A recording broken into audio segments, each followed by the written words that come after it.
Hello and welcome back everyone. This is Mohammad Sawaz Alam and you are watching Ramadan Tutorial, your door to the future. आज का class आप लोगों को पता है, अभी आप लोग देख रहे हैं एक डाउट सीरीज या कह सकते हैं इंपॉर्टेंट क्वेश्चन सीरीज। मैथमेटिक्स में बच्चे जो क्वेश्चंस अपने डाउट सेंड करते हैं जिनमें हमें फील होता है कि ये क्वेश्चन माध्यमिक के पॉइंट ऑफ व्यू से इंपॉर्टेंट है, उन क्वेश्चन को इस सीरीज के तहत सॉल्व किया जाता है। इस सीरीज के बाकी वीडियोस के लिए ऊपर के बटन को फॉलो कीजिए, जहां पर आपको इस सीरीज में सारे वीडियोस मिल जाएंगे, यानी ऐसे क्वेश्चंस का कलेक्शन जो माध्यमिक के पॉइंट ऑफ व्यू से ट्रिकी है और जिन क्वेश्चंस का प्रैक्टिस आपके पास जरूर होना चाहिए। ये एक बहुत ही वाइटल और इंपॉर्टेंट क्वेश्चन है। जिस भी कैंडिडेट ने हमें ये भेजा है उन्होंने कंप्लीटली एनोनिमस रह के भेजा है। मैं एक रिक्वेस्ट करना चाहूंगा कि जिस कैंडिडेट ने भी ये हमें सेंड किया व्हाट्सएप पे, इस तरह से अगर कैंडिडेट सेंड करते हैं तो काइंडली अपने बेसिक डिटेल्स जरूर पुट करें। That is really very important. Sometimes जब क्वेश्चन सॉल्व किया जाता है तो हिंदी में सॉल्व करना है या इंग्लिश में सॉल्व करना है, इस तरह के कुछ डाउट्स हमारे मन में रहते हैं। तो जिस भी कैंडिडेट ने सेंड किया है, since it is a very important question, इसलिए हम इसे सॉल्व कर रहे हैं। चलिए स्टार्ट करते हैं सॉल्यूशन। तो बेसिकली समझते हैं क्वेश्चन क्या दिया गया। क्वेश्चन में कहा गया है, यहाँ एक प्रिंटिंग मिस्टेक है, इसे बात दीजिएगा। If the root of the equation, तो द इक्वेशन की जगह पे प्रिंटिंग मिस्टेक है। रूट्स के बारे में क्या बताया गया है, दैट रूट्स आर इक्वल। तो रूट्स इक्वल होने पर हम लोगों को क्या पता है, रूट्स जब इक्वल होते हैं तो डिस्क्रिमिनेंट होता है 0। तो हम लोग लिखेंगे सिंस रूट्स आर इक्वल। तो roots are equal, so what it implies, it implies the discriminant that is, जिसको हिंदी में क्या कहते हैं, हिंदी में से कहते हैं निरूपक।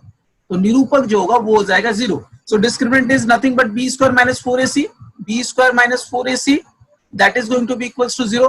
क्वेश्चन का कैलकुलेशन बिल्कुल भी इजी नहीं, काफी ट्रिकी है, इसलिए प्लीज अच्छे से समझिएगा। हम चलिए आगे बढ़ते हैं। सो बेसिकली नेक्स्ट स्टेप में जब b की बात उठती है तो b की जगह पे हमारे पास क्या है, ये है हमारे पास b की जगह में।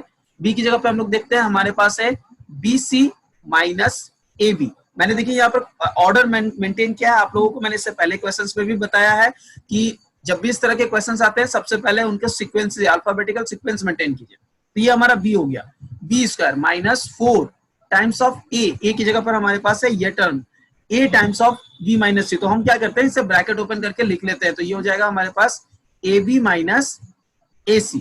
ओके, ये हो गया हमारा ये इंटू c की वैल्यू हमारे पास वहां पर दिख रही है ac माइनस BC। ठीक है, ब्रैकेट ओपन करने के बाद AC minus BC equals to 0, क्योंकि डिस्क्रिमिनेंट हम लोगों ने लिख दिया, डिस्क्रिमिनेंट के टर्मिनोलॉजीज को लिख दिया है, इक्वल्स टू 0 किया। So basically now we have to go to the next step. What is the next step? The next step is square of a number. Let us just find out.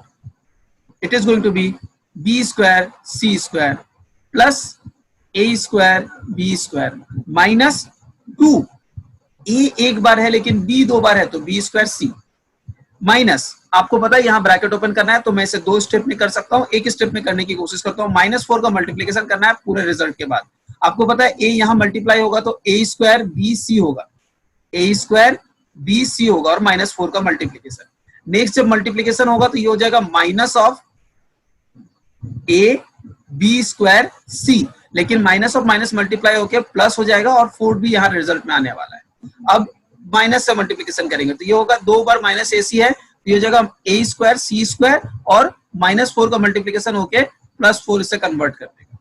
Next होगा हमारे पास plus फिर से आने वाला है, और चूंकि minus होना है तो -4, और टर्मिनोलॉजी इस तरह से होने वाली है ABC स्क्वायर इक्वल्स टू 0। अब देखिए जो प्रूफ करना है उसके लिए हम लोगों को इस क्वेश्चन में काफी चीजें चेंज करनी पड़ेंगी। सबसे पहले तो एक कैलकुलेशन पॉसिबल है, वो है इन दोनों का कैलकुलेशन, ये हम कर लेते हैं। आपको बता दूं ये होने वाला है b square C square plus a square B square, और इन दोनों के सॉल्यूशन से आपको मिलने वाला है प्लस 2ab स्क्वायर सी।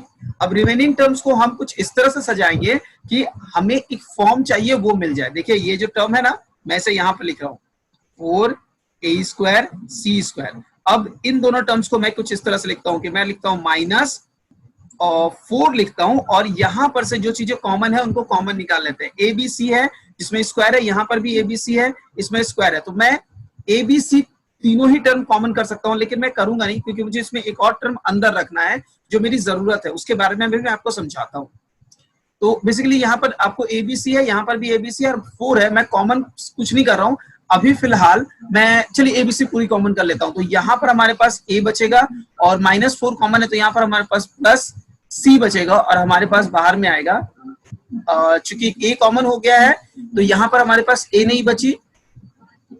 ओके, हम ए बी सी कॉमन कर रहे हैं दोनों में से, ए बी सी, तो यहाँ बचा हमारे पास। ओके, किस टर्म को कॉमन कर रहे थे? हम कॉमन कर रहे थे इन दोनों टर्म्स में से। देखिए देखने में गलती हो रही है जिससे कैलकुलेशन मिस्टेक हो रहा है। -4 मैंने कॉमन किया है और टर्मिनोलॉजी के साथ मैंने ए बी सी कॉमन किया है, ए बी सी, ठीक है। तो आपको देख रहे हैं यहाँ पर 2 ए है इसलिए यहाँ पर एक ए बच गया, यहाँ पर 2 सी है, स्क्वायर है इसलिए एक सी यहाँ बच गया।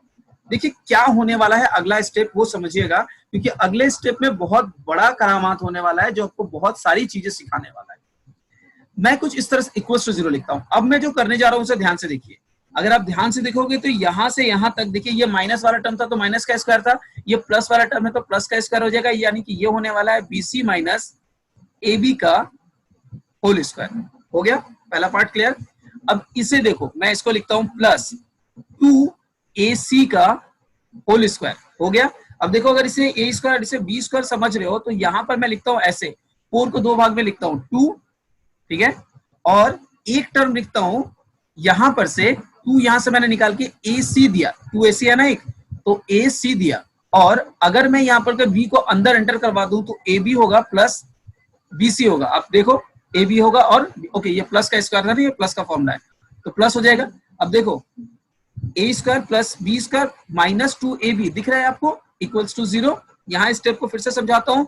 4 को मैंने 2 × 2 किया, एक 2 यहाँ रखा, एक 2 यहाँ दिया। ओके, देना ही भूल गया था मैं।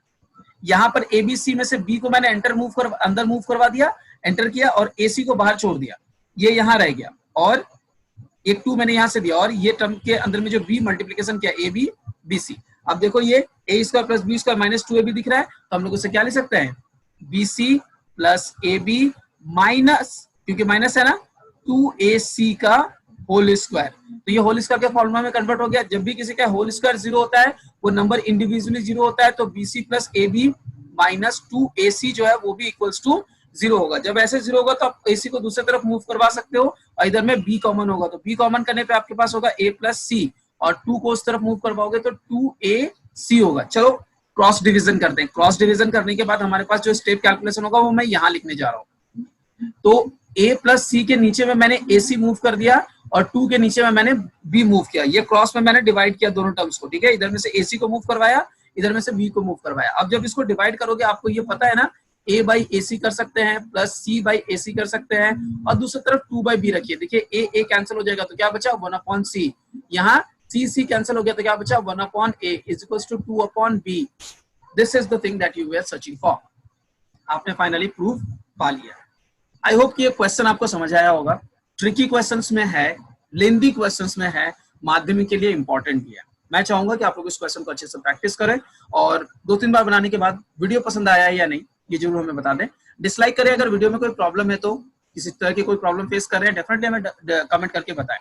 और अगर पसंद आता है वीडियो तो इस सीरीज को, जो हमारा पूरा प्लेलिस्ट है, उस पूरे प्लेलिस्ट को जरूर देखिए। आपको काफी हेल्प मिलेगी माध्यमिक के इंपॉर्टेंट क्वेश्चंस को समझने के लिए, ट्रिकी क्वेश्चन को समझने के लिए।